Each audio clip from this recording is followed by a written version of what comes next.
안녕하세요. 화장품 공부하는 선생님 지한쌤입니다. 61번부터 해설 시작하도록 하겠습니다. 맞춤형 화장품 판매업 가이드라인에 따라서 적절하지 않은 것은 1번 B부터 볼게요. 색소 침착도가 20% 늘었으니까 미백 기능성 고시 원료인 나이아시나마이드가 함유된 내용물에 리모넨을 넣어서 더 향기롭게 조제해 드렸다. 괜찮은 내용입니다. 그 나이아시나마이드 같은 기능성 고시 원료를 혼합에 이용하면 안 되지만 기능성 고시 원료가 이제 내용물에 이미 포함이 되어서 화장품 책임 판매업자가 이렇게 심사를 받아서 내려온 거죠. 이거는 그래서 그 기능성 고시 원료가 내용물에 이미 포함이 되어서 이제 심사가 모두 끝난 거기 때문에 상관없고요. 대신에 여기에다가 기능성 고시 원료를 다른 기능성 고시 원료를 배합하면 안 되겠죠. 그런데 여기에 리모넨을 넣었대요. 리모넨은 향료인데요. 식약처에서 맞춤형 화장품 조제 관리사가 이제 넣을 수 있는 거라고 해가지고 이제 색소, 뭐 향료, 뭐 기능성 원료 막 이렇게 고시를 한 게 있어요. 여기서 말하는 기능성 원료는 기능성 고시 원료가 아니라 그 고객별 맞춤형 원료를 그냥 기능성 원료라고 하는 거예요. 기능성 고시 원료랑 기능성 원료는 다릅니다. 그래서 기능성 원료 같은 경우에 예를 들어서 보습의 기능을 더 넣어주는 원료다. 그러면 글리세린 뭐 이런 거 있겠죠? 아니면 세라마이드 이런 걸 이제 기능성 원료라고 하는 거지. 기능성 고시 원료와 기능성 원료는 다릅니다. 맞춤형 화장품 조제 관리사는 기능성 원료를 배합하는 사람이지만 맞춤형 화장품 조제 관리사는 기능성 고시 원료를 배합할 수 없다. 뭐 이렇게 나와 있었습니다. 2번 B 볼게요. 아데노신이 함유된 내용물에 글리세린을 넣어서 조제하였다. 이것도 1번하고 비슷한 내용이죠. 네, 상관없고요. 3번 보시면 3번에 경피 수분 손실량이 높아졌다. 보습에 도움이 되는 알란토인을 함유되어 있는 프랑스 수입 화장품, 맞춤형 화장품용 벌크를 소분해 드리겠습니다. 괜찮습니다. 맞춤형 화장품의 내용물에는 제조 또는 수입된 내용물 뭐 이렇게 적혀 있죠. 그래서 내용물은 수입된 것도 이제 벌크를 소분할 수 있습니다. 이제 그런 것도 내용물이 될 수 있다. 4번 요즘 들어서 피부에 트러블이 난다 했더니 B가 이제 병풀 추출물이 함유된 맞춤형 화장품용 베이스에 나이아시나마이드를 혼합하였다. 이게 안 되는 거죠. 기능성 고시 원료죠. 나이아시나마이드는. 근데 기능성 고시 원료를 맞춤형 화장품 조제관리사는 혼합할 수 없습니다. 따라서 답은 4번입니다. 5번 소비자에게 유통 판매하기 위해서 판매되는 화장품의 내용물은 맞춤형 화장품의 내용물이 될 수 없습니다. 맞습니다. 소비자에게 판매되는 그런 예를 들어서 마트에 뭐 진열된 크림을 소분해달라. 안 됩니다. 따라서 답은 4번입니다. 61번에 1번에요. 그 리모네는 식약처장이 지정한 알레르기 유발 가능성이 있는 25종 향료 중에 하나였죠. 리모넨, 리날룰, 쿠마린 뭐 이런 거 있었잖아요. 25가지. 근데 이게 알러지가 있을 수 있다라는 그런 향료 중에 하나였는데 뭐 이런 거는 넣으면 안 된다 이런 말은 없었어요. 그러니까 맞춤형 화장품 조제 관리사도 혼합은 할 수 있는데 대신에 이제 표기를 할 때 기억나시나요? 0.01% 이상 0.01%를 초과하였을 시 뭐 씻어내는 화장품의 경우에 이제 표시를 해야 됐고 0.001%를 초과하였을 시 씻어내지 않아야 되는 제품에는 기재 표시를 해야 된다. 리모넨 뭐 리날룰 막 이런 걸 따로 기재 표시해야 된다. 기억나시죠? 62번. 다음은 맞춤형 화장품 가이드라인 중 맞춤형 화장품 판매업 신고에 관련된 내용으로 옳지 않은 것은 1번만 보면 됩니다. 이거는 맞춤형 화장품 판매업을 신고하려는 자는 영업 신고를 위해 식품의약품안전처를 방문해야 한다. 틀렸습니다. 맞춤형 화장품 판매업뿐만 아니라 화장품 제조업, 화장품 책임 판매업은 이러한 세 가지 판매업을 등록이나 혹은 신고하려는 경우에는 지방식약청을 찾아가는 것입니다. 식품의약품안전처는 찾아가지 않습니다. 지난 시간에 이제 이야기했었죠. 이거 지방식품의약품안전청장의 역할이 규정되어 있는 것은 대통령령이었죠. 63번 보기에서 화장품을 혼합 소분하여 맞춤형 화장품을 조제, 판매하는 과정에 대한 설명으로 옳은 것을 모두 고르시오. 기억. 조제관리사가 고객에게 맞춤형 화장품이 아닌 일반 화장품을 판매하였다. 가능합니다. 조제관리사는 뭐 조제관리사는 이제 맞춤형 화장품 판매업장의 직원이에요. 그래서 일반 화장품도 판매할 수 있습니다. 대신에 일반 직원, 그러니까 조제관리사가 아닌 일반 직원은 맞춤형 화장품 조제를 할 수 없습니다. 니은 탄화수수료를 10% 이상 함유하는 비에멀전 상태의 액체 상태의 맞춤형 화장품을 일반 용기에 충전 포장하여서 고객에게 판매하였다. 안 되죠. 이거 안전용기 포장 위반이죠. 안전용기 포장을 해야 합니다. 일반 용기가 아니라. 디귿 맞춤형 화장품 판매업으로 신고한 매장에서 조제관리사가 500ml의 향수를 소분해서 조제하였다. 가능하죠? 맞춤형 화장품 판매업자 맞춤형 화장품 조제관리사는 내용물에 원료를 혼합하거나 아니면 내용물을 소분하는 업무를 맡은 거니까 이건 소분한 건데 잘 했죠. 리을 맞춤형 화장품 판매업으로 신고한 매장에서 어, 클로로부타놀을 추가하였다. 그러니까 맞춤형 화장품 조제관리사가 보존제를 추가하였네요. 맞춤형 화장품 조제관리사는 보존제를 혼합할 수 없습니다. 사용상에 제한이 필요한 원료는 배합이 불가능하다라고 되어 있었죠. 마지막 맞춤형 화장품 판매업자에게 이 마지막 미음 별표 치세요. 중요합니다. 원료를 공급하는 화장품 책임 판매업자가 화장품법 제4조에 따라 해당 원료를 포함하여 그러니까 기능성 고시 원료를 포함을 한 거죠. 포함을 해서 기능성 화장품에 대한 심사를 받았어요. 이런 경우에는 기능성 화장품의 효능, 효과를 나타내는 원료를 내용물에 추가해서 맞춤형 화장품을 조제할 수 있습니다.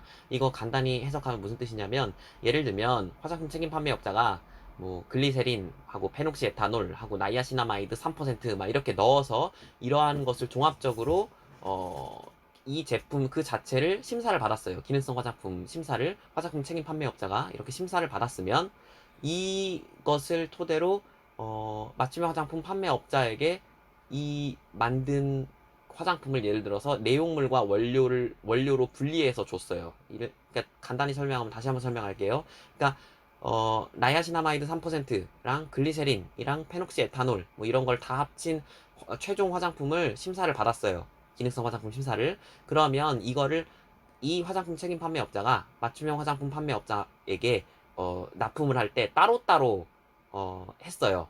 그러니까 내용물 하고 원료 이렇게 따로따로 예를 들어서 내용물에는 글리세린하고 페녹시에탄올이 담겨있는 내용물 하고 원료는 나이아시나마이드 3% 이렇게 이미 심사를 받은 기능성 화장품의 경우 맞춤형 화장품 업장에서 일하는 맞춤형 화장품 조제 관리사는 이런 경우에는 나이아시나마이드를 그 내용물에 넣을 수 있습니다. 근데 이거는 이미 심사를 받은 거죠. 그러니까 이미 레시피가 다 공개가 되어 있고 그것을 이제 식약처장이 이제 인증을 한 거기 때문에 상관없습니다. 대신에 나이아시나마이드 3%로 심사를 받았기 때문에 나이아시나마이드를 3% 이상 그러니까 초과해서 넣을 수는 없겠죠. 그런 뜻이에요, 미음은. 따라서 답은 63번의 답은 3번입니다. 64번 보겠습니다. 64번. 옳지 않은 설명은 했네요. 1번부터 볼게요. A씨는 폐업 후 30일 이내에 폐업 신고를 해야 된다. 폐업할 때요. 폐업 후에 30일 이내에 폐업 신고해야 되는 거 맞습니다. 기억 2번 기억에 맞춤형 화장품 판매업 신고 필증을 추가해야 된다. 그러니까 선지가 좀 불분명하지만 그러니까 맞춤형 화장품 판매업 신고 필증의 제출을 추가해야 된다. 뭐 이런 의미인 것 같은데 기억 보면 맞춤형 화장품 판매업 폐업 신고서만 작성하면 된다네 이랬는데 그 폐업 신고를 하실 때 폐업 신고서를 제출을 하면서 신고 필증을 내야 돼요. 왜냐면 신고 필증을 안 내면 내 신고 필증을 딴 데서 도용해가지고 계속해서 사용을 할 수 있잖아요. 그러면 안 되겠죠. 그래서 신고 필증 제출을 해야 합니다. 그러니까 폐업 신고서도 제출하고 신고 필증도 제출을 해야 된다는 뜻이죠. 3번 화장품의 판매 가격을 표시하지 않은 경우에도 니은과 같은 처분을 받는다. 과태료 50만원 맞습니다. 4번 디귿은 30일 이내를 60일 이내로 바꿔야 된다. 디귿 볼게요. 이 경우에는 이거 뭐냐면 저희 업소가 속해 있는 땡땡구가 별별구로 통합됨에 따라서 주소가 바뀌었다. 이게 행정구역 개편으로 인해서 판매 업소의 소재지가 변경된 거죠. 그러니까 소재지는 계속 가만히 있었는데 행정구역 개편으로 인해서 주소가 바뀐 거예요. 이런 경우에는 90일 이내에 변경 신고를 해야 합니다. 60일 이내가 아니라 90일 이내입니다. 대신에 예를 들어서 내가 이사를 갔어요. 행정구역 개편이 아니라 이사를 가서 주소가 변경된 경우에는 똑같이 30일 이내에 변경 신고를 해야 합니다. 5번이 그에 대한 내용이었어요. 따라서 답은 4번이고요. 65번. 고객 A씨는 맞춤형 화장품 사용해서 백반증을 앓고 있네요, 지금. 그래서 지금 여기 보면 백반증을 앓고 있는데 A씨는 이를 10월 1일에 해당 맞춤형 화장품 판매 업소에 보고를 했어요. 이러면 어떻게 해야 되죠? 1번 맞춤형 화장품 판매업자는 위의 화장품 사용과 관련된 지금 부작용 사례가 지금 나왔죠. 부작용 발생 사례인데 이거 지금 중대한 부작용 발생 사례라고 할 수 있어요. 백반증이 지금 나왔으니까. 지체 없이 화장품 책임 판매업자에게 보고해야 한다. 화장품 책임 판매업자가 아니라 식품의약품안전처장이죠. 자, 2번 맞춤형 화장품 판매업자는 중대한 유해 사례가 발생하였으므로 10월 30일 이내에 식약처 홈페이지에 보고해야 된다. 10월 30일이 아니라 15일 이내였죠. 그래서 10월 1일 날 알았으니까 그로부터 15일 이내인 10월 15일까지는 보고를 해야 합니다. 3번 부작용 사례 보고 시 화장품 안전성 정보관리 규정을 준용해야 한다. 맞는 설명이에요. 이거는 그 식약처에 고시되어 있는 식약처에 올라와 있는 질의응답집에 있는데요. 밑에 보시면 보고의 방법 및 절차는 화장품 안전성 정보관리 규정을 준용함 써있죠. 4번 즉시 판매 중지하고 화장품 책임 판매업자가 필요한 회수 및 공표 등의 조치를 할 수 있게 도와야 한다 했는데 이건 맞춤형 화장품 판매업자가 해야 하는 겁니다. 옆에 해설을 보시면 맞춤형 화장품 판매업자는 해당 화장품에 대해서 판매 중지뿐만 아니라 필요한 회수 및 공표 등의 조치를 취해야 된다라고 나와 있죠. 맞춤형 화장품 판매업자의 책임이에요. 화장품 책임 판매업자한테 책임을 떠넘기면 안 됩니다. 5번 화장품 책임 판매업자는 회수 대상 맞춤형 화장품을 구입한 소비자를 확인할 수 있는 경우에는 유선 연락 등을 통해서 적극적으로 회수 조치를 취해야 한다 했는데 이 맞춤형 화장품을 지금 판매를 한 거죠. 맞춤형 화장품 판매업자가. 그러므로 최종 책임자는 맞춤형 화장품 판매업자에게 있습니다. 화장품 책임 판매업자한테 책임을 떠넘기면 안 됩니다.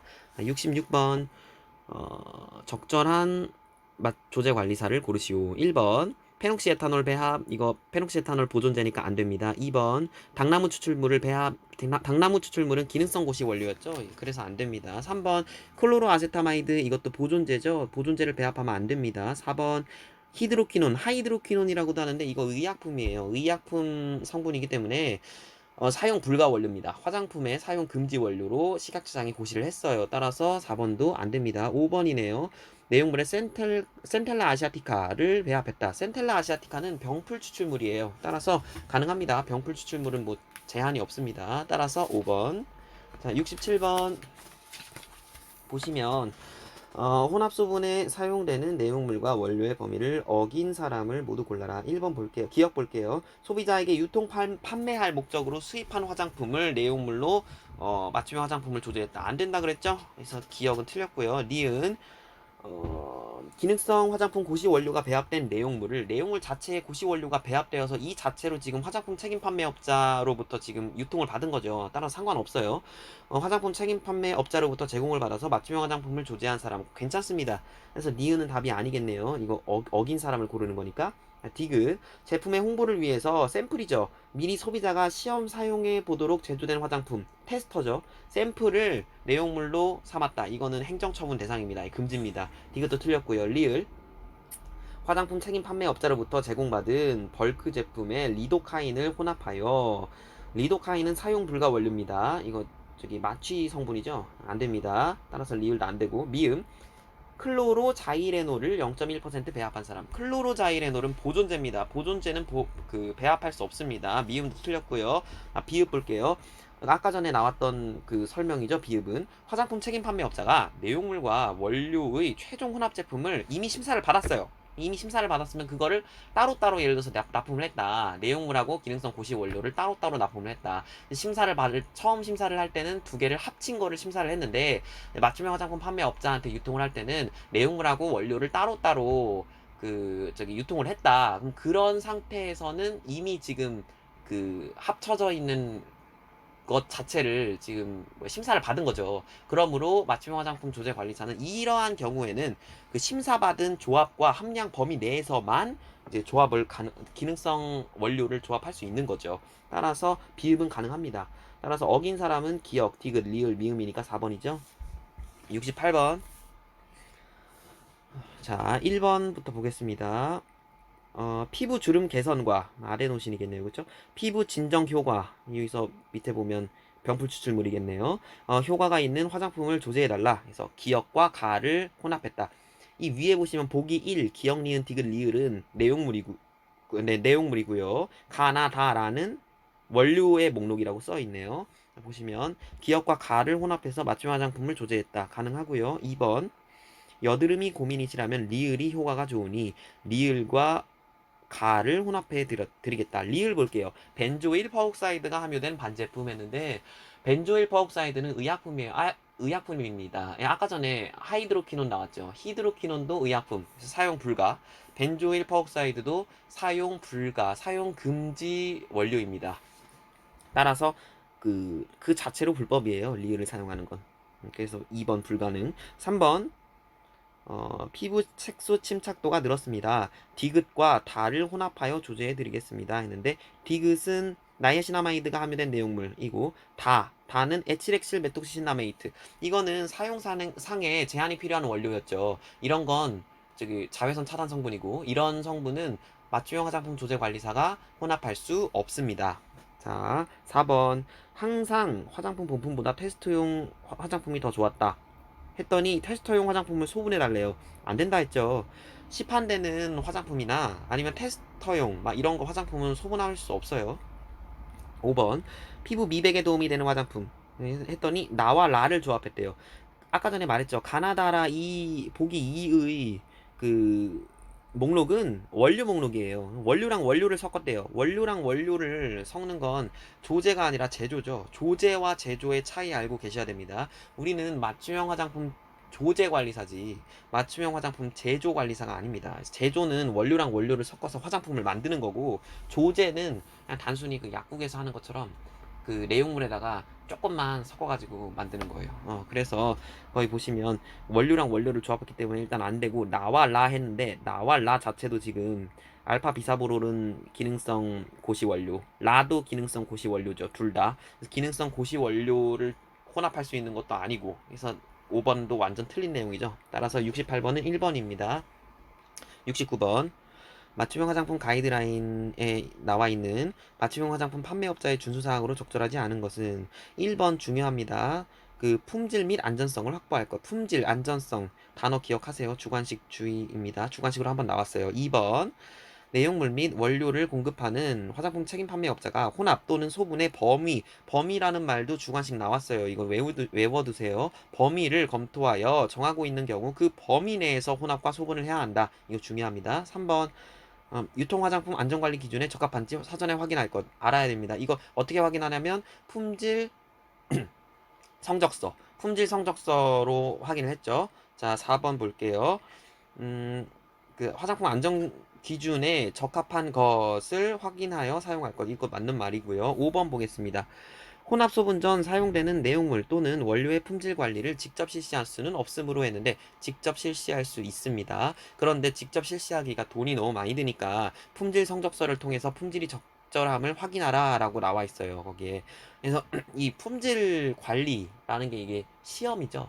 그 화장품을 이제 검체를 추려가지고 그거를 이제 우리가 시험실에서 막 현미경하고 막 각종 이제 기계로 과학적인 그런 기계로 분석을 해가지고 납은 몇 마이크로그램이 들었는지 막 이런 거를 막 그 해야 돼요. 사실은 맞춤형 화장품 조제 아니요 판매업자의 준수 사항입니다.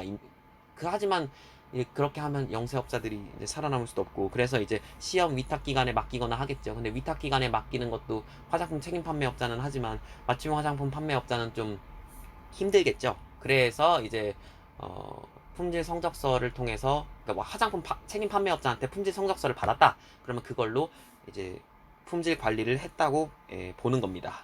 따라서 69번의 답은 옳지 않은 거니까 5번입니다. 맞춤형 화장품 판매업자도 직접 품질 관리를 실시할 수 있어요. 하지만 어려운 경우에는 품질 성적서를 통해서 품질이 적절함을 확인해라 이렇게 나와 있습니다. 70번 보겠습니다. 적절한 설명을 고르시오. 1번 마스크는 반드시 이거 맞춤형 화장품 판매업자의 준수사항에 대한 문제예요. 옳은 것을 골라라 이런 문제네요. 기억에서 마스크는 반드시 착용해야 하는 사항은 아니다. 맞아요. 마스크는 반드시 착용하라는 말이 아니라 뭐라고 나와 있냐면 혼합 소분 시 위생복 및 마스크 착용인데 마스크는 괄호하고 필요시라고 나와 있어요. 그러니까 필요할 때만 마스크 써라 이렇게 나와 있긴 해요. 그래서 반드시 착용해야 하는 사항은 아닙니다. 따라서 답은 1번이고요. 2번 니은에서 혼합 업무는 불가능하나 소분 업무는 제한적으로 가능하다. 니은 볼게요. 이거 지금 아픈 직원이에요. 상처가 난 직원은 혼합 소분 행위를 시키면 안 됩니다. 혼합 소분 둘 다 시키면 안 됩니다. 혼합은 불가능하지만 소분은 가능하다 이런 거 없어요. 자, 3번. 상처난 직원은 매장에서 단순 판매 행위도 해서는 안 된다. 아니에요. 이런 말 없어요. 그러면 상처났다고 돈 안 벌면 안 되겠죠. 이 사람도 살아야 되는데. 단순 판매 행위는 해도 됩니다. 4번 디귿에서 혼합 전과 후 모두 소독과 세척을 할 필요는 없으며 혼합 후에만 철저히 하면 된다. 굳이 따지면 혼합 전에 철저히 해야 되겠죠. 그렇죠. 물론 혼합 전후에 둘 다 소독과 세척을 하면 좋고, 근데 이제 이게 뭐라고 나와 있냐면 행정고시에서는 식약처의 고시에서는 혼합 전에 소독과 세척을 해라 이렇게 나와 있어요. 혼합 전에 소독과 세척을 해라. 가이드라인에서는 혼합 전과 후 모두 소독과 세척을 해라 이렇게 나와 있어요. 그러니까 결국 혼합 전에는 꼭 하고 혼합 후에는 되도록 하는 게 좋을 것 같다. 뭐 이렇게만 외워두시면 됩니다. 특히 하지만 둘 다 강조하는 건 혼합 전에는 철저히 해야 된다는 거죠. 그래서 이제 4번 틀렸고 5번 일회용 장갑 착용해서 혼합 업무를 해도 위생을 위해 손 소독과 세척은 필수이다. 아니었죠. 일회용 장갑 착용하면 손 소독 세척할 필요 없다. 71번 보겠습니다. 1번 바로 갈게요. 이거 옳은 설명 고르는 거네요. 1번 맞춤형 화장품 판매업자는 위의 화장품 사용과 관련해서 중대한 부작용이 발생했으므로 중대한 부작용이 발생을 했대요. 위에 보면 저기 피부가 하얘지더니 나중에 파래졌대요. 이거 청색증 같은데 여튼 중대한 유해 사례가 발생했죠. 이렇게 발생하면 15일 이내에 식약처장에게 보고해야 한다라고 했었죠. 1번 틀렸고 2번 위의 성분 분석 의뢰표에 의거하면 위 화장품은 유통 화장품 안전관리 기준에 적합하다. 볼게요. 글리세린하고 아스코베 에시드는 볼 필요 없고 납 5 마이크로그램 퍼 그램이죠. 납은 상관없어요. 납의 기준 뭐였습니까? 50 마이크로그램 퍼 그램과 20 마이크로그램 퍼 그램이 있었어요. 50은 50 이하. 그러니까 뭐였냐면 이제 그 파우더 제품, 분말 제품이었는데 점토를 사용해서 만든 분말 제품인 경우에는 그람당 50 마이크로그램 이하로 검출되어야 한다. 이렇게 나와 있었고, 그리고 밑에 20은 뭐냐면 납이 이제 그 외에 다른 화장품, 파우더 제품 말고 그 외의 다른 화장품은 그람당 20 마이크로그램 이상 검출되면 안 된다. 그러니까 그 이하여야 된다. 이렇게 나와 있었죠. 그리고 수은은 5 마이크로그램이라고 써 있는데 수은의 기준은 1 마이크로그램입니다. 그래서 수은은 어떤 화장품이든 그람당 1 마이크로그램을 초과해서 검출이 되면 안 돼요. 그래서 수은은 지금 유통화장품 안전관리 기준에 지금 어긋나죠.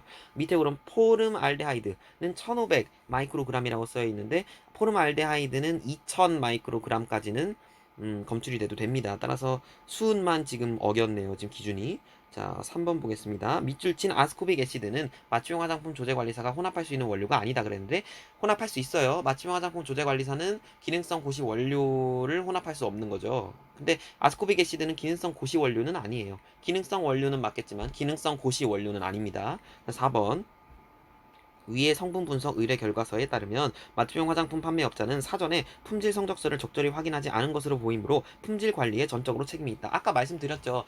맞춤형 화장품의 품질 관리의 최종 책임자는 맞춤형 화장품 판매업자예요. 그리고 이 사람이 즉각적으로 회수 조치도 해야 되고 공표도 해야 되고 다 해야 돼요. 근데 지금 보면 지금 유통 화장품 안전관리 기준에 지금 어긋나잖아요. 지금 수은이 그쵸? 수은이 지금 초과했어요. 이 기준에. 그러면 지금 품질 관리를 똑바로 안 한 거죠. 따라서 답은 4번이고요. 5번 위에 포름알데하이드가 기준치보다 높게 나왔다가 아니죠? 수은이었죠? 자, 72번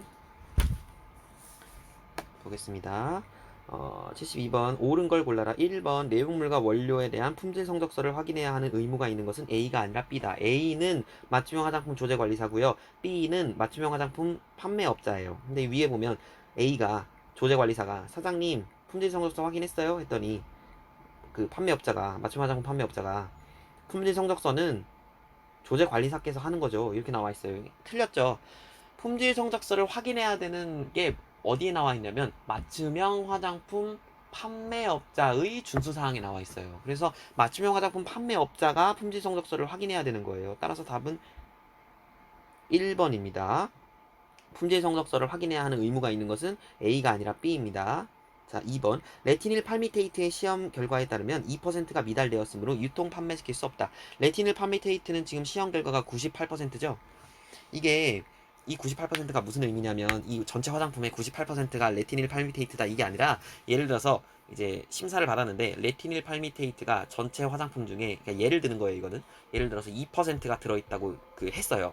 근데 실제로 성적을 내보니까 2%가 전체 화장품 중에 2%가 그대로 들어있었으면 100%라고 지금 품질 성적서 시험 결과에 나와 있는 건데 근데 레티닐 팔미테이트가 1%밖에 안 들어있었다 이러면 처음에 2% 들어있다고 심사를 올렸는데 품질 성적서를 봤더니 1%밖에 안 들어있었다라는 거니까 이건 지금 2% 들어있었다고 했었는데 1%니까 지금 절반이죠. 따라서 50% 이런 식으로 쓰는 거예요. 그래서 이건 시험 결과가 100%다. 뭐 100%여서 좋다. 뭐 이런 의미는 아니에요. 이거는 보시면 레티닐 팔미테이트의 시험 결과에 따르면 2%가 미달되었으므로 유통 판매시킬 수 없다가 아니라 주 원료 기능성 화장품의 경우 주 원료 함량이 이게 지금 레티닐 팔미테이트가 주 원료잖아요. 주 원료의 함량이 95% 이상이면 상관이 없어요. 네, 지금 98%니까 괜찮습니다. 이거는 유통화장품 안전관리 기준에 나와 있는 거예요. 주 원료 함량 95% 이상이어야 한다. 이거. 자, 3번. 납이 검출되었으므로 부적합하다. 아닙니다. 납은 아까 전에 말했죠. 뭐야.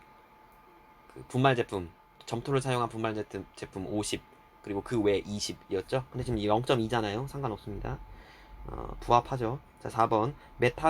메탄올과 알데하이드는 기준치에 적합하지만 수은은 적합하지 않다 그랬는데 메탄올이 지금 적합하지 않아요. 메탄올은 0.2% 0.2% 괄호 V per V 뭐를 초과할 수 없어요. 그 이하만 검출이 되어야 돼요. 메탄올은. 그리고 물휴지의 경우에는 메탄올이 0.002%를 초과할 수 없고요. 근데 지금 0.25%가 나왔죠. 지금 메탄올이. 그래서 유통화장품 안전관리 기준에 적합하지 않습니다. 메탄올은 적합하지 않고 수은하고 포름알데하이드는 적합합니다.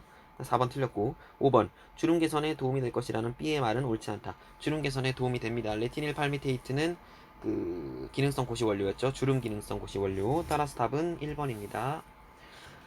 73번 보겠습니다.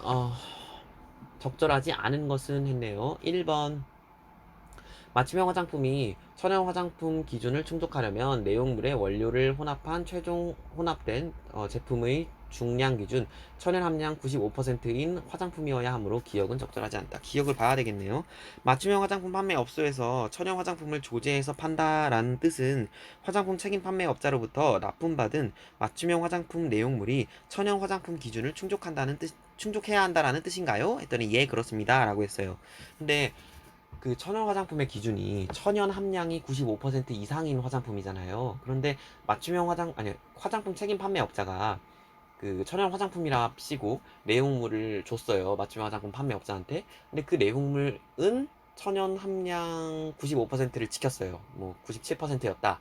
근데 그 내용물만 97% 천연 함량이 97%라고 천연 화장품이라고 할 수 있는 게 아니라 맞춤형 화장품이라는 건 거기에다가 다양한 원료를 배합을 하잖아요. 근데 그 원료 중에 천연 함량에 들어갈 수 없는 다양한 원료들이 있어요. 근데 그런 원료들을 내용물이랑 섞어서 하다 보면 그 천연 함량이 이제 상대적으로 낮아지겠죠. 94%, 93% 이렇게 낮아져 버리면 이거 천연 화장품이 아니라는 거죠. 그러니까 법적으로 정하는 기준에 부합되지 않는다. 그러면 이거는 천연 화장품이라고 할 수 없으므로 그러니까 화장품 책임 판매업자가 그 내용물이 천연 화장품이라고 해서 맞춤형 화장품 그 자체도 이제 천연 화장품일 수도 있고 아닐 수도 있다 이런 의미인 거죠. 따라서 기억은 적절하지 않다라는 말은 맞습니다. 1번은 2번 맞춤형 화장품 판매 업소에서 천연 화장품을 판매할 수 있으므로 니은은 적절하다. 니은 맞춤형 화장품 판매 업소에서도 천연 화장품을 판매하는 건 가능합니다. 가능합니다. 하지만 천연 화장품이나 유기농 화장품 인증을 못 받을 뿐이에요. 그리고 광고할 수도 있어요. 천연 화장품과 유기농 화장품이다 라고 광고해서 표시 광고해서 판매하는 것도 가능합니다. 하지만 인증만 못 받아요. 어딨지? 3번 했나요? 3번 맞춤 화장품 판매업소에서 천연 화장품을 표시 광고할 수 있으므로 디귿은 적절하지 않다. 디귿 이를 표시 광고하는 것은 조심해야 할 것 같습니다. 이럴 필요 없죠. 이거 질의응답집에 나와 있어요. 천연 화장품 및 유기농 화장품 표시 광고를 할 수는 있어요. 근데 인증을 못 하는 거예요. 인증 마크를 받을 수는 없는 거예요. 자, 4번 인증을 받지 않으면 애초에 화장품에 천연 화장품이라고 표시할 수 없으므로 리을은 적절하다 했는데 이거 틀린 말입니다. 따라서 답은 4번이에요. 인증 받거나 안 받거나 상관없이 천연 화장품의 이 충족만 되면 천연 화장품이라고 표시하거나 광고할 수 있습니다. 자, 5번 맞춤 화장품 판매업자는 천연 화장품 인증기관에서 인증받을 수 없으므로 미음을 할 필요가 없다. 인증 알아보고 있다네요. 인증 알아볼 필요가 없습니다. 맞춤 화장품 판매업자는 천연 유기농 화장품 인증 못 받고 기능성 화장품 심사 보고도 못합니다. 따라서 답은 4번입니다. 74번 보겠습니다. 다음 중 적절한 것을 모두 골라라. 기억 보겠습니다. 책판업자가 사전에 그 해당 원료를 포함해서 사전에가 두 개 들어갔네. 사전에 해당 원료를 포함해서 기능성 화장품 심사를 받거나 보고서를 제출한 경우 기심사 받은 조합 함량 범위 내에서 조제된 맞춤형 화장품에 대해서 기능성 화장품으로 표시 광고할 수 있다. 맞는 설명입니다. 그러니까 맞춤형 화장품 판매업자도 기능성 화장품 심사랑 보고만 못 받을 뿐이지 기능성 화장품으로 표시나 광고할 수는 있어요. 그런데 이건 뭐냐면 화장품 책임 판매업자가 이미 심사를 받은 거죠. 이게 기능성 화장품이라고 자기가 납품하는 내용물하고 원료가 그러니까 내용물이 기능성 화장품이다라고 그 이미 식약처장한테 심사를 받았다. 그러면 심사 받은 건 이미 기능성 화장품인 거죠. 그게 이제 내가 이제 납품을 받았어요. 내가 만약에 맞춤형 화장품 판매업자인데 그걸 납품을 받았다. 그럼 그거에 대해서 기능성 화장품입니다라고 말을 할 수도 있고 홍보할 수도 있고 광고할 수도 있는 거죠. 대신에 내가 기능성 화장품을 심사하고 보고할 수는 없다. 니은 이게 안 된다 그랬죠? 기능성 화장품으로 지금 심사 못 합니다. 맞춤형 화장품 판매업자는 디귿. 그다음 니은 틀렸고 디귿. 맞춤형 화장품에 표기하여야 되는 영업자의 상호 및 주소는 최종 조제 영업처인 맞춤형 화장품 판매업자를 기재하여야 한다가 아니라 맞춤형 화장품 판매업자도 기재하고 제조업자도 기재하고 화장품 책임 판매업자도 기재해야 됩니다. 디귿 틀렸고 리을 천연 유기농 화장품 맞춤형 화장품 판매업자도 표시 광고할 수 있습니다. 인증만 못 받습니다. 미음 어, 맞춤형 화장품 조제관리사의 교육 및 통제하에 있는 일반 매장 직원도 혼합 소분할 수 있다? 아닙니다. 맞춤형 화장품 조제관리사만 혼합 소분 가능. 비읍 보겠습니다. 맞춤형 화장품의 혼합 및 소분 업무에 종사하고 있는 자로 한정한다. 그 보수 교육의 대상은 했는데 맞는 말이에요. 고용된 사람만, 고용된 조제관리사는 교육의 의무가 있는데 예를 들어서 조제관리사 자격증 따놓고 회사에 고용이 안 됐어요. 이 조제관리사로 고용이 안 됐어요. 그러면 교육받을 의무가 없는 거죠. 따라서 옳은 설명은 기역, 리을, 비읍인 2번입니다. 자, 75번 가겠습니다. 이건 뭐냐면 이 괄호에 들어갈 건 뭐냐면 방문 판매예요. 이거 방문 광고. 방문 광고 또는 실현에 의한 광고. 그래서 방문 광고인데 이 방문 광고를 통한 판매는 그 영유아 화장품에는 그 광고가 안 돼요. 그래서 이것도 알아두셔야 되고, 그래서 거기 영유아 및 어린이 사용 화장품은 방문 판매 및 실현을 통한 광고가 불가하다 했는데 제가 다시 한번 확인을 했더니 영유아 사용 화장품에는 방문 판매 및 실현을 통한 광고가 불가하다라고 시행규칙에 나와 있었어요. 그래서 거기 및 어린이를 빼주세요. 영유아 사용 화장품은 방문 판매 및 실현을 통한 광고가 불가능하다. 이거 꼭 아셔야 되고 그리고 방문 판매하거나 후원 방문 판매, 통신 판매, 다단계 판매업 이런 판매업은 그 판매 가격의 표시 의무자가 그 판매업자에게 있습니다. 그래서 이거 아셔야 되는데 판매업자랑 판매자는 다릅니다. 이거 뭐냐면 판매업자는 사장님이고 판매자는 그 알바생들이라고 생각하시면 돼요. 그러니까 진짜 파는 사람들이 이제 판매자죠. 그래서 이제 그 사장님이 직접 보통 뭐 방문 판매를 하지 않잖아요. 그래서 그 보통 그런 센터가 있으면 그 사장님이 이제 그 직원들한테 그 물건을 주고 그 직원들이 그 물건을 그 가정에 방문을 해가지고 판매를 하는 거잖아요. 그래서 사장님을 판매업자라고 하고 그 직원들을 판매자라고 하는 거예요. 근데 방문 판매업 같은 경우에는 그 사장님이 판매 가격의 표시 의무가 있다라는 거죠. 그러니까 판매자는 의무가 없는 거예요. 사장님이 중요하다 여기서 그게 중요합니다. 그래서 1번 보면 기억 안에 들어갈 말은 다단계 광고가 아니라 방문 광고고요. 2번 기억을 통한 판매에서 판매 가격의 표시는 판매자가 아니라 판매업자였죠. 판매업자랑 판매자는 다릅니다. 이거 법에 명시되어 있는 말이에요. 자, 3번 기억을 통한 판매, 방문 광고 판매에서 바코드는 뭐 이런 것을 해야 된다 했는데 방문 판매의 경우에는 그 바코드를 그 자체적으로 만들어 써도 돼요. 그래서 원래 다른 화장품들, 맞춤 화장품에는 바코드 필요 없고 다른 화장품에는 다 정해져 있어요. 이 바코드의 종류가 화장품에 쓸 수 있는 바코드의 종류가 정해져 있는데 그런데 방문 판매의 경우에는 예외적으로 자체적으로 마련한 바코드를 사용할 수 있습니다. 따라서 3번 틀렸고요. 4번 모든 화장품은 기억을 통한 광고를 할 수 있다. 아니었죠. 영리화 화장품 사용 못합니다. 5번 기억을 통한 그러니까 그 판매 또는 통신 판매업의 경우 그 판매업자에게 판매 가격의 표시의 의무가 있다. 아까 말씀드렸죠. 판매자가 아니라 판매업자에게 가격 표시의 의무가 있는 거예요. 따라서 답은 75번의 답은 5번입니다. 76번 가겠습니다. 1번부터 볼게요. 이거 적절한 거 고르는 거네요. 가격 표시제 실시 요령에 대해서 적절한 거. 기억은 맞춤형 화장품은 가격 표시의 의무가 없다로 고쳐야 된다 했는데 맞춤형 화장품에도 가격 표시를 해야 되죠. 그렇죠? 틀렸고요. 니은은 니은으로 갈게요. 매장의 직원이 업자를 포함해서 3인 이하인 영세 사업장의 경우 가격 표시를 하지 않고 판매할 수 있지 않나요? 말도 안 되는 소리죠. 뭐, 뭐, 뭐야. 매장이 규모가 크든 작든 소비자가 가격을 보고 사야 되는데 뭔 소리죠? 이런 말은 있지도 않습니다. 자, 3번 디귿은 판매 가격의 정의에 따라 옳은 설명이다. 판매 가격은 무슨 뜻이냐면 실제로 판매되는 가격 이런 의미예요. 근데 거기 보면 디귿에 가격을 표시할 때 할인 전 가격을 표시하고 고객이 가격을 물어보면 할인 후의 가격을 말해주세요. 이렇게 돼 있는데 이거 불법입니다. 이런 거 되게 가끔 있죠. 옷가게 같은 데 가면. 근데 이거 사실 이렇게 하면 안 돼요. 할인 기간이면 그 거기에다가 그 할인된 가격을 부착을 해야 되는 거죠. 그래서 물어보면 할인 후에 가격을 말해준다. 이거 안 됩니다. 디귿도 틀렸어요. 그래서 실제 판매되는 가격을 해놔야 된다라는 거죠. 그래서 판매 가격의 정의에 따라서 옳지 않은 설명인 거죠.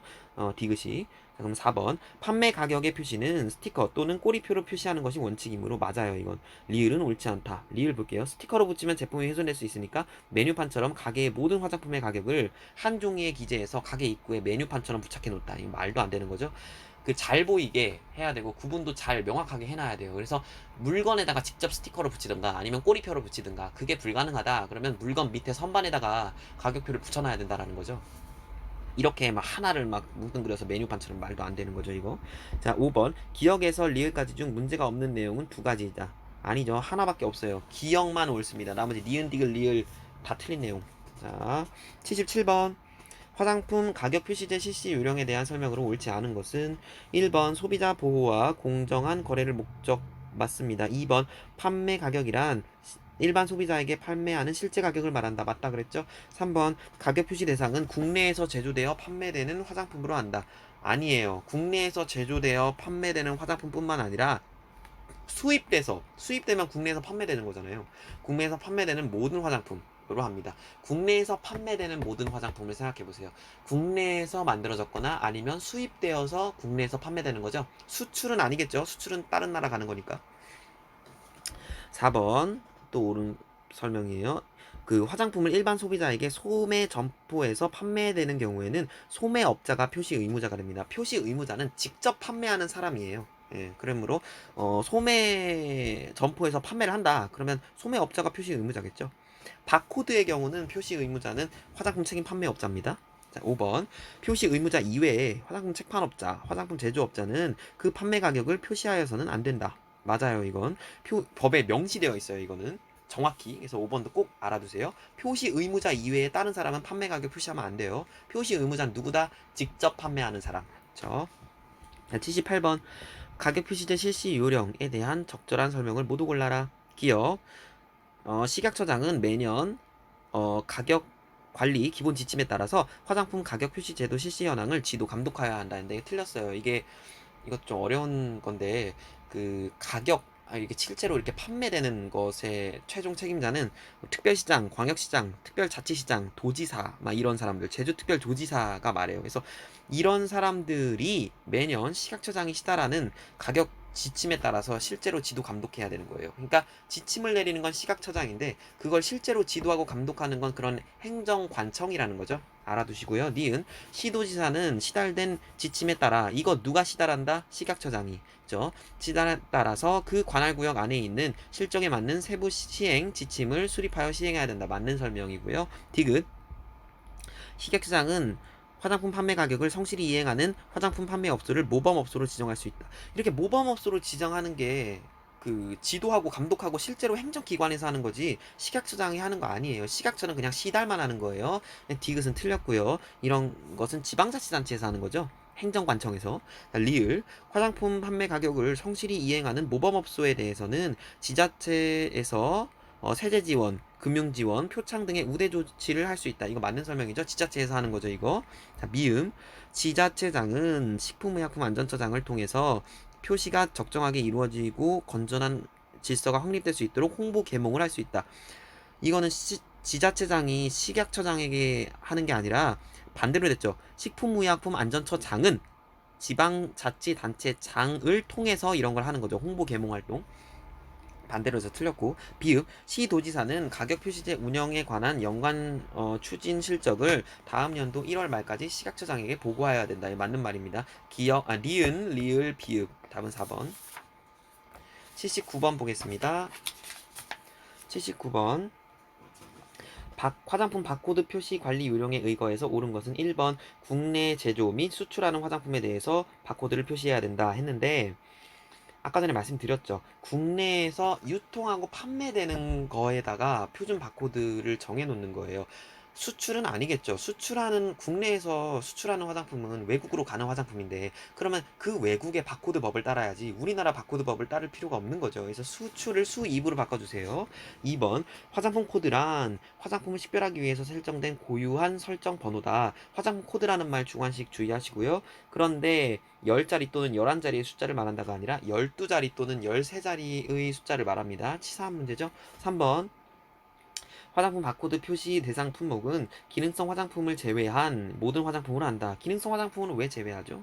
포함시켜야 됩니다. 4번 중요합니다. 별표입니다. 내용량이 15ml 이하인 15g 이하인 그런 화장품은 화장품 바코드 표시를 생략할 수 있어요. 뿐만 아니라 맞춤형 화장품에도 생략 가능합니다. 5번 화장품 바코드 표시는 화장품을 직접 판매하는 자가 한다. 이거 짬뽕 시켜놓은 거죠. 화장품 바코드 표시는 화장품 책임 판매업자가 하는 거고요. 화장품을 직접 판매하는 자는 그 화장품의 판매 가격을 이제 부착을 해 놓아야 하는 책임자였죠. 따라서 답은 4번이고요. 80번 이런 문제는 나올 가능성이 많진 않지만 이 모든 행정규칙을 알아둘 필요는 있었어요. 이번에 시험 2회차 보니까 너무 어렵게 나와가지고 이런 것도 나올 수는 있다고 생각을 합니다. 보통 바코드의 맨 끝자리는 검증번호예요. 따라서 답은 3번이고요. 81번 주관식 문제 가겠습니다. 81번은 그냥 외우세요. 화장품법의 목적입니다. 이거는 꼭 외우셔야 됩니다. 제조, 수입, 판매, 수출 등에 관한 사항 규정함으로써 국민 보건 향상과 화장품 산업 발전에 기여한다. 82번. 이건 화장품의 정의입니다. 화장품법 제2조에서 주관식 많이 나온다고 했죠. 제2조는 통으로 다 외우세요. 화장품이란 인체를 청결, 미화하여 매력을 더하고 용모를 밝게 변화시키거나 피부 모발의 건강을 유지 또는 증진하기 위해서. 피부 모발 중요합니다. 구강 아닙니다. 그래서 뭐 구강 청결제는 화장품이다.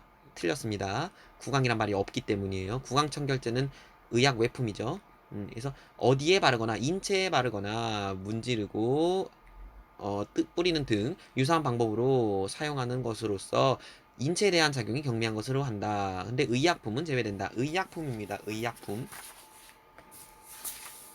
자, 83번. 기능성 화장품에 대한 내용이죠. 기능성 화장품에 대해서 화장품법의 제2조에 5가지 목으로 이렇게 제시를 했고요. 화장품법 시행규칙에서는 이걸 구체화해서 제2조에 보면 11개 항목으로 규정을 해놨습니다.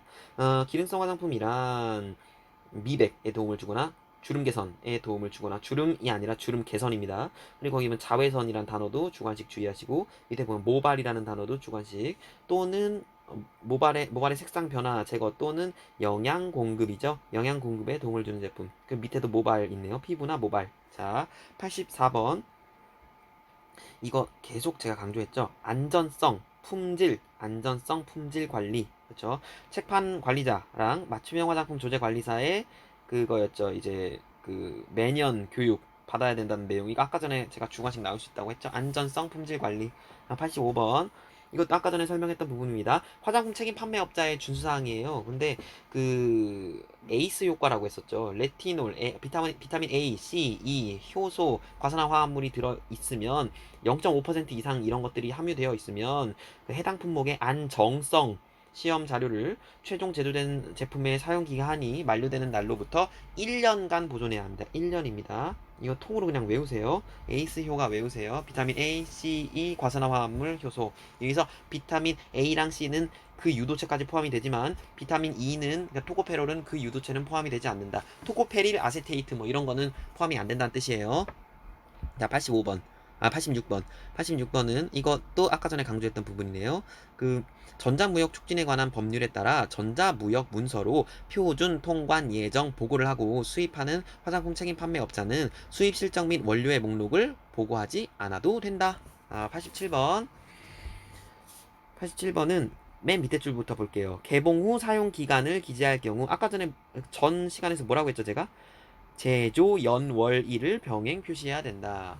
이 화장품이 언제 만들어졌는지 모르는데 100년 전에 만들어졌는데 걷다가 이제 그 개봉 후에 1년 이내만 쓰세요 이렇게 만들어져 있으면 화장품이 변폐된지도 모르는 거죠 이거는. 그래서 개봉 후 1년 이내에 사용하세요 해놓고 괄호 이 화장품은 뭐 1900년에 만들어졌습니다 이렇게 써 있어야 된다는 거. 제조 연월일. 88번.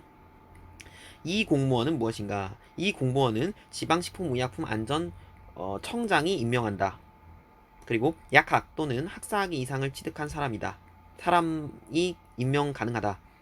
지방식품의약품안전청장이 인정하거나 특별시장, 광역시장, 특별자치시장, 도지사, 특별자치도시사 또는 시장, 군수, 구청장이 추천한 사람이 이 사람이 될 수 있다. 공무원이래요. 법에서 나오는 이런 그 공무원이나 기관 같은 이런 느낌은 보통 두 가지 중에 하나인데 일단 하나는 화장품 감시 공무원. 이거 정답은 화장품 감시 공무원입니다. 그럼 두 번째는 뭐냐면 소비자 화장품 안전관리 감시원이었죠. 소비자 화장품 감시원이라고도 한다 그랬죠. 이 두 가지 헷갈리시면 안 돼요. 소비자 화장품 감시원은 소비자들이에요. 근데 이거는 공무원들이에요. 그래서 이 공무원이 누구냐 했는데 이 공무원은 식약처장이 임명하는 게 아니라 지방식품의약품안전청장이 임명을 합니다. 이것도 구별해서 알아두세요. 89번. 회수 관련된 사항이다. 일반 일간 신문에 지금 회수 관련해서 지금 게재를 했대요. 이 게재 내용 중 빠진 내용을 쓰시오. 이것도 다 암기를 하셔야 돼요. 중요합니다. 일반 일간 신문에 게재해야 되는 내용 일단 뭐에 따라서 회수합니다. 이런 표제가 있어야 되고 그리고 제품명 그리고 제조번호 사용기한 또는 개봉 후 사용기간 하고 회수 사유 왜 회수하는지 그리고 회수 영업자 이름 회수 영업자 명칭 하고 그 주소 그리고 전화번호 이런 것도 있고 그 밖에 필요한 사항 막 이런 것도 적어놔야 돼요. 근데 여기 안 적혀 있는 거 뭐냐면 회수 방법이에요. 그래서 어떻게 회수를 하겠다는 거야. 이게 적혀 있어야 되죠. 제일 중요한 거죠. 지금 회수 방법이 빠져 있습니다. 자, 90번. 이거 실제 기출 문제였습니다. 이것도 다 암기를 하셔야 되죠. 영유아용 제품류 중 들어갈 것은 했는데 목욕용 제품하고 인체 세정용 제품 보통 이 두 가지는 좀 그래도 유념해서 좀 봐주셨으면 좋겠어요. 영유아 인체 세정용 제품입니다. 91번 보면 기초화장용 제품류에 해당하지 않은 제품을 골라라 했는데 기초화장용 제품류인 스킨, 로션, 에센스, 크림, 나는 마스크팩도 하는데 마스크팩도 기초화장용 제품 맞고요. 그리고 클렌징 오일도 기초화장용 제품 맞습니다. 인체 세정용 제품 아닙니다. 건조한 입술을 보호하기 위해서 립밤도 꾸준히 발라. 근데 그때 제가 말씀드렸죠. 저번 시간에 립밤, 립글로즈는 색조 화장용 제품류입니다. 따라서 립밤. 92번. 맨 밑에 보세요. 이거 주의사항 중, 이 제품이 무엇냐? 라는 건데, 알갱이가 눈에 들어갔을 때 물로 씻어내고 이상이 있는 경우에는 전문의와 상담해라 했는데, 알갱이. 그건 뭐냐면 미세한 알갱이가 함유되어 있는 스크러브 세안제의 주의사항입니다. 자, 93번. 다음에서 설명하는 이것이 의미하는 것이 무엇이냐? 화장품의 이것에 대한 관리. 이거는 품질 관리란 화장품의 이것에 대한 관리도 품질 관리라고 할 수 있고, 그 밖에 제품의 품질 관리에 필요한 업무를 말하는데, 이것은 책판업자가 제조를 하거나 수입한 화장품의 판매를 위해 출하하는 것을 말한다. 판매를 위해 출하하는 건 시장 출하입니다. 시장 출하는 판매를 위해서 출하하는 거예요. 그리고 그냥 출하는 뭐냐면 주문 준비와 관련된 일련의 작업과 운송 수단에 적지 않은 활동으로서 제조소 외로 제품을 운반하는 것을 출하라고 해요. 그러니까 뭐냐면 제조소 공장이죠. 공장 밖으로 그냥 수레를 끌고 그 제품을 내보냈어요. 뭐 그래서 뭐 트럭에 실으려고 그렇게 이제 운송을 그러니까 그 수레로 끌었어요. 이것도 출하예요. 그러니까 출하의 범위가 더 넓어요. 그 출하 안에 시장 출하가 있는 거예요. 판매를 위해서 출하하는 것만을 시장 출하라고 합니다. 자, 94번. 94번도 기출문제예요. 이 사람은 맞춤형 화장품 판매장에서 소비자의 취향을 고려해서 맞춤형 화장품을 조제하는 사람이다. 뭐예요? 맞춤형 화장품 조제 관리사죠. 자, 95번. 이것도 계속 강조했던 부분인데, 이거 실제 기출문제입니다. 최종 제품의 품질 및 안전성을 확보할 것. 다만 책판업자가 혼합 또는 소분의 아까 전에 말했죠, 범위를 정하고 있으면 그 범위 내에서 혼합 소분해라. 이거 기출문제입니다. 2회 기출문제예요. 95번 암기하세요. 96번. 이거 아까 객관식으로 나왔죠. 맞춤형 화장품 판매 내역서에다가는 제조번호, 사용기한, 개봉 후 사용기간, 판매일자, 판매량까지 이거 뭐가 있는지 다 알아두셔야 돼요. 다 외우세요. 판매 내역서를 작성 보관해야 된다. 자, 97번 보시면 혼합 소분 전에 혼합 소분에 사용되는 내용물 또는 원료에 대한 품질 성적서를 확인할 것. 이것도 기출 문제입니다. 중요합니다. 이거 품질 성적서 확인한다는 거. 품질 관리에 대한 책임은 맞춤 화장품 판매업자에게 있고, 그 품질 관리를 직접 시행하는 게 어렵다. 그러면 화장품 책임 판매업자로부터 품질 성적서를 받고 그것을 명확히 확인을 해야 한다. 혼합소분 전에 혼합소분된 제품을 담을 용기의 오염 여부를 확인해라. 그리고 사용 후에는 오염이 없도록 세척해라. 이거 기출문제입니다. 2회차 기출이에요. 자, 98번 보겠습니다. 이거는 맞춤형 화장품이 뭐냐? 맞춤형 화장품은 혼합하거나 소분하는 거죠. 내용물에 내용물을 혼합하거나 내용물에 원료를 혼합하거나 그 내용물을 소분하는 화장품이죠. 그래서 기역에는 혼합이고요. 니은은 소분입니다. 단 화장 비누를 단순히 소분하는 화장품은 제외합니다. 맞춤형 화장품 아니에요. 이거는 화장 비누는. 자, 99번. 99번 뭐냐면 원료와 원료를 혼합하는 것은 화장품 조제가 아니라 화장품 제조다. 그래서 원료랑 원료를 혼합할 수 있는 건 맞춤형 화장품 조제 관리사가 아니라 화장품 제조업자다. 100번 문제. 다음은 부산 뭐 어디에 뭐 괄호 안에 들어갈 게 뭐냐. 근데 아버지로부터 상속받았대요. 판매업소를. 상속받았다. 그럼 상속에 관련된 서류 뭐죠? 가족관계 증명서죠. 이거 다 암기하고 계셔야 합니다. 그래서 제출해야 되는 서류 같은 거 다 암기하세요. 맞춤형 화장품 가이드라인에 다 나와 있습니다. 그래서 여기에 변경 신고서 작성하시고 신고필증, 사업자 등록증하고 가족관계 증명서를 구비해 오셔야 합니다. 그래서 답은 가족관계 증명서입니다. 오늘 수업은 여기까지 하도록 하겠습니다.